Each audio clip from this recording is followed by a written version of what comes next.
CELPIP reading itself is difficult, but we don't have to make it difficult. What I mean is, the strategies that students use sometimes overwhelm them, and it's too much. Like, do I focus on this word? Do I focus on the paraphrase versions? Today, I'm going to teach you an easy way. We're going to look at a practical example of this passage on my left and the questions on my right. This is part 1 reading, and the same rules apply for all parts of reading. We're going to pick some questions, and I'll show you the easiest methods to follow, the most logical things to follow, and this will save you time and give you accuracy. Here's what we want to do. Once we see this passage in front of us in the exam, the first thing we do is skim through. Do we? Wait a second. It is not the IELTS exam. In IELTS, you have a long passage. In CELPIP, you don't. So you don't have to skim through. Plus, you don't have much time in CELPIP. So you don't have to skim through. You can just look at the questions, go to the passage, and then get the answers. But before we get into that, why do we follow this procedure? Questions, passage, and then the answers. The reason is, if you look at the questions, you know the exact keywords or the concept you have to focus on. You can then find where that is, find the exact place and read that. Once you do, you should be able, remember this point, you should be able to answer this question without even opening the options. So answer that mentally first. That way you know exactly objectively what is correct. Then open this up and then look at the options.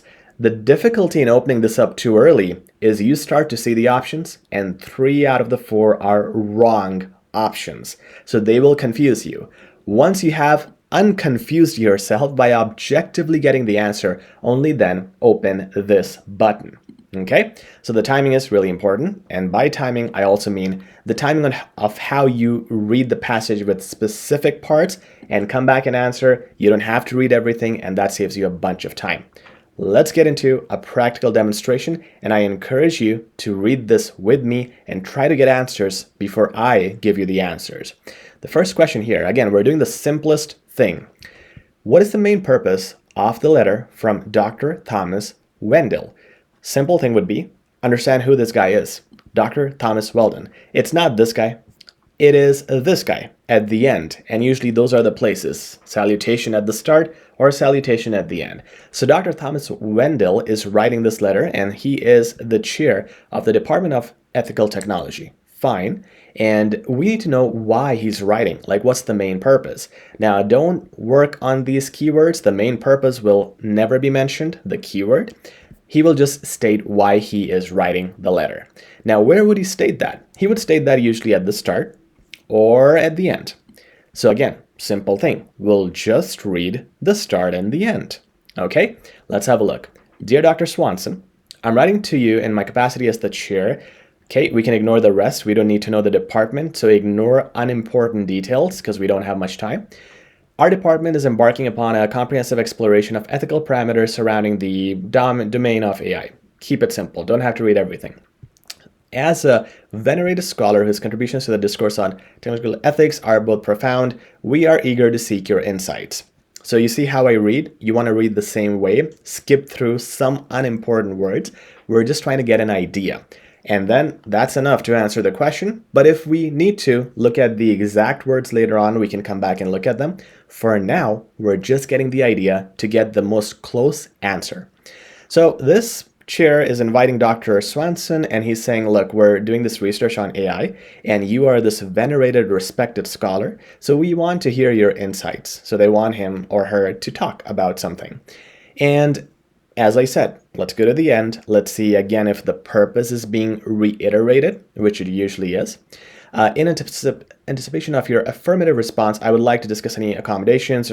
So maybe we can set up a hotel or something for you. That's what they're asking. We're committed to ensuring a seamless experience. Fine. I'm not getting the main purpose. They're more talking about the arrangements here.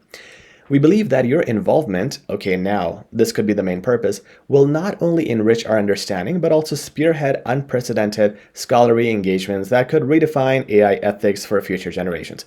So basically, if you are involved, it's really going to help AI for future. Fine, and it'll be an honor and inspiration. Okay, So this is, again, thank you for considering our invitation. So what this whole thing is an invitation. The rough idea I'm getting is we have this AI conference and you are such a respected person. We want you to come and share your insights. And if you come, we'll arrange this hotel and stuff for you. We also think your contribution is going to be so good for the AI world. It's going to be an honor for us.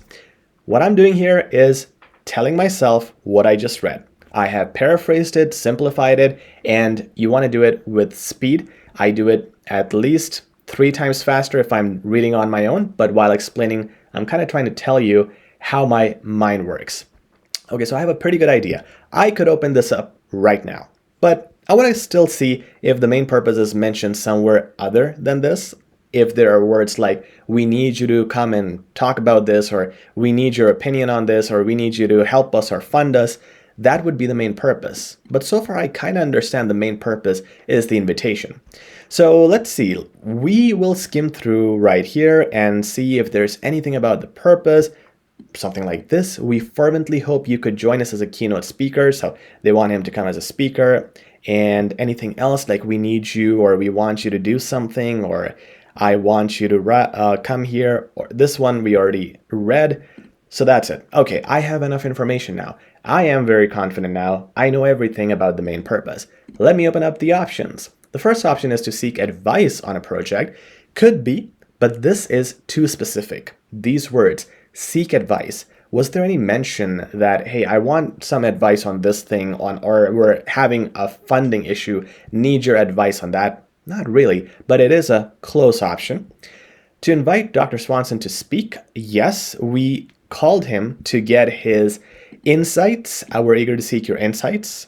And when we're skimming through in the middle, somewhere here, we seek your guidance, and it was literally mentioned that we want you to talk about something. Your insights regarding this is important. And yeah, here, we want you to come as a keynote speaker. So that literally means they want him to speak. So right now, this is definitely the answer. Let's keep reading though. To discuss a recent study, it is too general. When he comes and speaks, he will talk about it, of course. So that's not it. It's too general. We want something more specific, which we have in B. To request research collaboration, there's no mention of collaboration. There's no mention that we will want to team up with you or do a joint venture. So no, the answer here is going to be B. Opening this box, picking the answer was very speedy. We had no delay. We had to spend more time reading earlier and getting the answer, but that's fine. That's where you want to spend time. If in the exam you're spending too much time in this box, that's a problem. You should be confident about your answer before you even open the box. So if you're doing that at home, that means you're doing it correctly. Okay? Again, we did a very simple thing. We looked at the question, looked at the keywords, found every place that it could possibly be stated, and simplified, again, summarized, simplified the concept for ourselves. Every time I read something, I was summarizing, paraphrasing it, explaining it to myself. And then before opening this, I said, okay, now I really know what the main purpose is. Open this, compared everything, found the answer, close. That's it. Okay? So the right reading at the start helps you get the answer accurately. Another interesting question I had here that I wanted to show you guys is number 3. What is a primary concern discussed related to AI technologies? Something like this again. What do you want to do? Pause the video, think about what you want to do here. Now I'll tell you if you haven't thought about this already.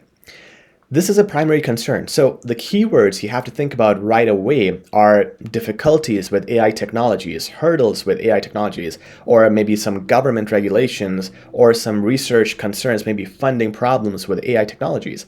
I will look at all of that. Here's the good news. You have read a chunk of it. You have read the start and the finish. So you know you can ignore that. That's not where the technologies and challenges were mentioned. So now we have lesser things to read. And this is how your speed is going to go faster the more you cover the text. So this is talking about the proliferation and the synergy at the heart are concerned. So now I'm going to slow down and read. Concern is the need to balance innovation with moral responsibility, particularly in contexts where autonomous systems may make decisions devoid of human intervention. So they're saying we have to balance morals, responsibility together because the machines can make decisions themselves. That is one concern. Let's see if there's more. So AI ethics in future, that's usually always an ethical concern. So we're debating about these issues. What is the issue? We haven't mentioned yet. We hope you could join and your insights will help. Okay, but we don't know the issue yet. We're trying to find the issues, the primary concern, and also focus on the word primary, like the main concern. If we go back here, the wordings were really there, like at the heart of the concern, which reflects the word primary concern. So that really looks like that is the answer there. But let's keep reading. We're keen on this. Okay, subject, we had the privilege, fine, your examinations, fine. Now, I'm just doing fine, because I am not getting my keywords here or anything close to it. So I'm going to keep moving. The encouragement of AI and privacy rights. Okay, this is a problem, right? So it's going to privacy. It's an issue within our institute. We seek your guidance on the scope of legislative frameworks required to safeguard individuals while promoting technology. Okay, so we want to maintain privacy. Okay, that's an issue. It's not a primary concern. No mention of that here. Let's keep going. As you advocated, ethics in era, it's imperative. Imperative could match primary. Let's keep reading. To foster a global dialogue that harmonizes technological potential with human rights preservation. So it's important to have dialogue. This is my other point I'm going to think of. So one issue was we have at the heart, this looks like more close to the answer. This is about ethics and computers making decisions on behalf of humans. That's one concern. The other concern is that it's imperative to have dialogue about preservation of human rights and technology. In a way, they're kind of similar issues. And then we have our last two paragraphs, which we have already read. So now I'm going to go and look at the options. I kind of gave you two answers already. Did you notice my speed was much faster this time? Because I have covered at least 20% before opening this one up.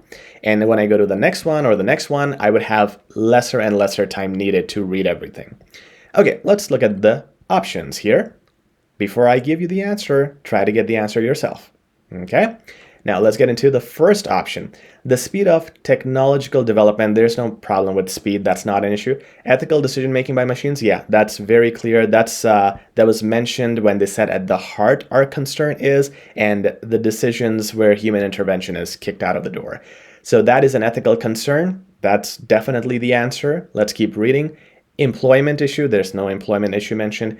Cost of implementing, there's no cost issue mentioned either. You can confidently put B as the answer, and it's just like that. So when you have an understanding of the passage, you see the word cost, employment, and speed, and you said none of those things were mentioned. I know the two issues. Two issues were issue number 1 and issue number 2, and none of that involves the other 3 options. That's how you can be confident, get the answer. And again, it's a very simple thing to do that you can implement in all parts of your CELPIP reading. Now, if you want more mock tests like these, and this is, by the way, based on AI feedback, you'll go at the end and the answers will be given to you with AI analysis as well as a detailed plan on how you can work on your mistakes. Same goes for writing and speaking as well. These features come in our CELPIP self-paced course, 15-hour course with 25 whopping mock tests, including teacher and AI feedback, right now at a huge discount. Check it out in the description. And if you have any questions, feel free to email us. Please like, share, and subscribe as well. Really appreciate it. And I hope this helps you with your CELPIP reading.